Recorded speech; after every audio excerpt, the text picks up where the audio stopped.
Have you ever tried learning a language and either not gotten very far or done okay for a little while but never reached anything that could be described as fluency? I'm going to talk about why that is and how we can fix it right after my intro, which is about a second long.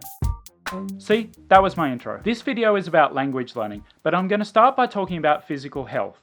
Have you known someone, or were you the person yourself, who went from being fairly unhealthy, maybe a bit overweight, and definitely very unfit, to completely obsessed with some kind of exercise, whether it be running, cycling, rowing, or the gym? This is actually a pretty common story. Most of us at least know one person who has done this, whereas most of us English speakers know lots of people who have tried to learn a language and just gotten nowhere near an end goal in that. People may have different theories as to why this is, but a bunch of them are not actually the case. I'm going to talk about the two primary reasons that it is the case. The first is that for most kinds of exercise, we have easily measurable and interpretable results. At the start of learning, say, endurance running, you can look at your first 20 sessions and see an improvement with each one. In short, it's extremely easy to see your progress. This makes it much easier to keep going than if you couldn't see concrete results from what you're doing. This is basically the definition of a positive feedback loop.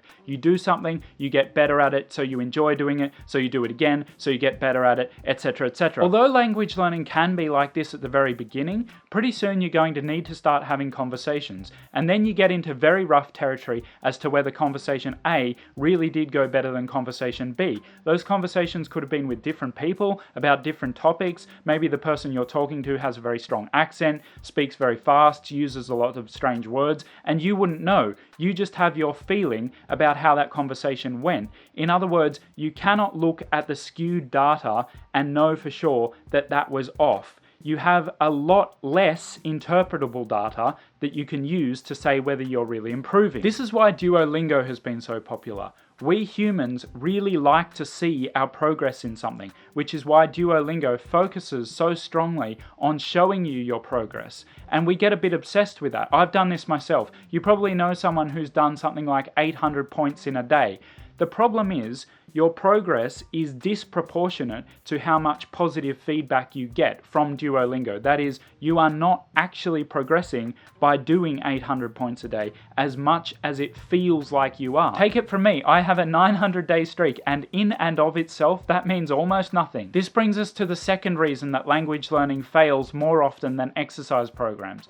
There are clear and agreed upon steps with which to progress in exercise programs and not so much in language learning. With running, you do reach a level at which it becomes difficult to keep getting faster, but the steps you need to take in order to get faster have a lot of research backing them, and they're fairly intuitive. Yes, with running you have to start doing things differently, but you know exactly what those things are thanks to heaps and heaps of research, and you can feel like, yes, if I do these things, I will get faster. It may be physically difficult, but at least it's intuitive and you kind of know that it's going to work. That is not the case in language learning. There comes a plateau in your language learning progress at which you have to change what you're doing quite significantly, and it's quite counterintuitive, and you're hesitant to do anything counterintuitive because you have to stop doing all the things that you know have worked thus far and start doing something differently. And because of reason number one,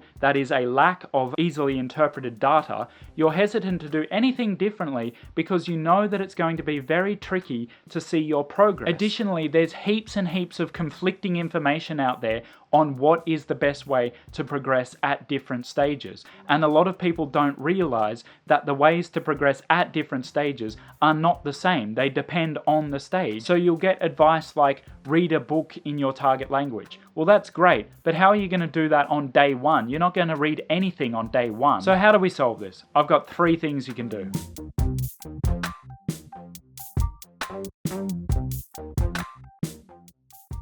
Number 1 is spend some time sitting and thinking, that is, pondering what you can be doing that is most beneficial for you at your stage of language learning. A lot of people shy away from this because they think it sounds like a waste of time to sit and think about what they could be doing rather than actually doing.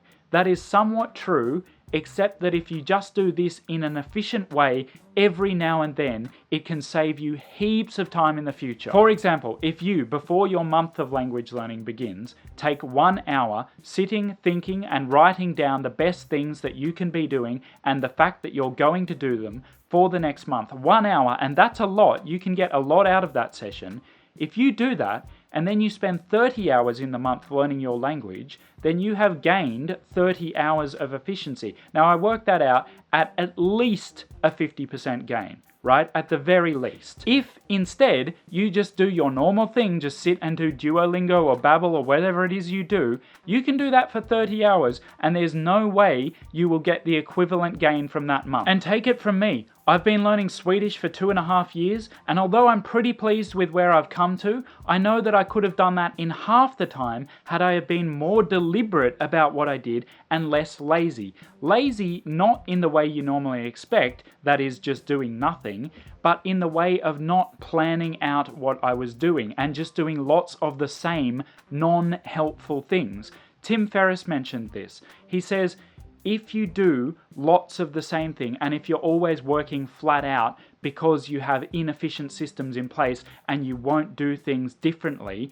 then that in itself is a form of laziness. I saw this with my last boss. He had all these inefficient systems in place, and every time I mentioned one of them and said, we could change that quite easily and it would save us heaps of time, he'd say, no, we're too busy. See, it's stupid. Remember, an hour of planning, even half an hour of planning every month will at least double your language learning efficiency. Do it.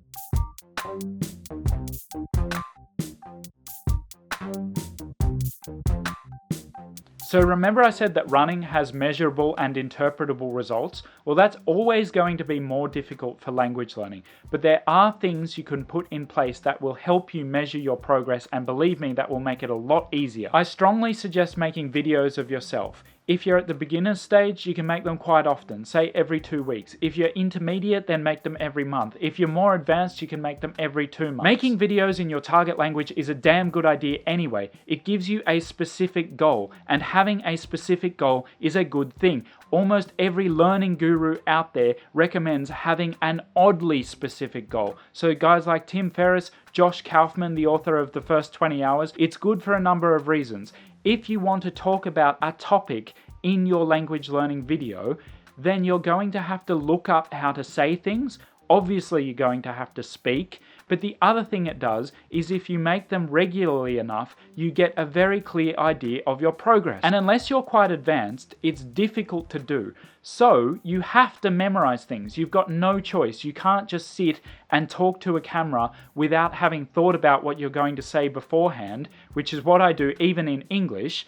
But in a target language, you will instead have to memorize things. Memorizing lines and how to say them is excellent. I've got another video about memorization and why it's underrated, but it is. Additionally, the videos give you an excellent idea of your progress, and as you can follow your progress, you know you're getting better, and that encourages you to keep going. I didn't do this often enough in Swedish. I plan on doing it a lot more with my next language and continuing with Swedish. But even when I look at the few videos I did make, for example, my 18-month update, it's terrible. It's so bad. At the time, I thought I spoke really good Swedish. I didn't. It sucked. And now, looking back at that, I know that, so I can see my progress over the last year. And for those who are going to say, I could never make a video in my target language, I just couldn't do it, you're not going to think you can do it until you do it. You're just going to have to embrace the badness. Just accept the fact that it's going to be bad and do it. It can be something as simple as a self-introduction. No one is going to laugh at you except one person, and that's you. In the future, when you're much better at your target language, which you will be if you do this, you're the only person who's going to laugh at yourself. And don't worry about that, because all that means is you have actually made progress in your target language. That's a good thing. The second thing I'd say to people who don't want to make a video in their target language is become someone who does rather than talks about doing. One thing I've noticed about keyboard warriors who are always talking about the 7 languages they speak or whatever, there's never a video to prove it.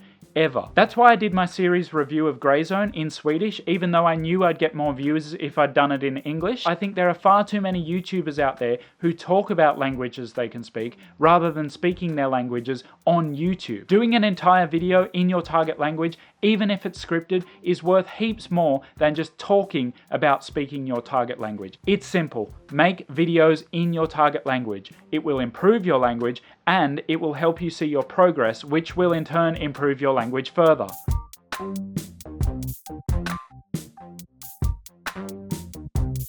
And the last thing you can do to address the lack of feedback you get in language learning is to come up with goals for yourself that are task-based rather than performance-based. So what do you have in running? You have performance-based stuff. Like in March, I did a 52-minute 10K, and then in July, I did a 45-minute 10K. That's a huge improvement over 4 months. I can see it, I can name it, I can time it down to the second. We do not have that in language learning. So what do we do instead? We come up with task-based goals rather than performance-based goals. A task-based goal is something that just by doing it, you've achieved the goal. That is something like, I want to have 6 conversations next month. And then you come up with that goal, and then you book them in. And then the goal is more than likely going to happen. Okay, what do I mean by book them in?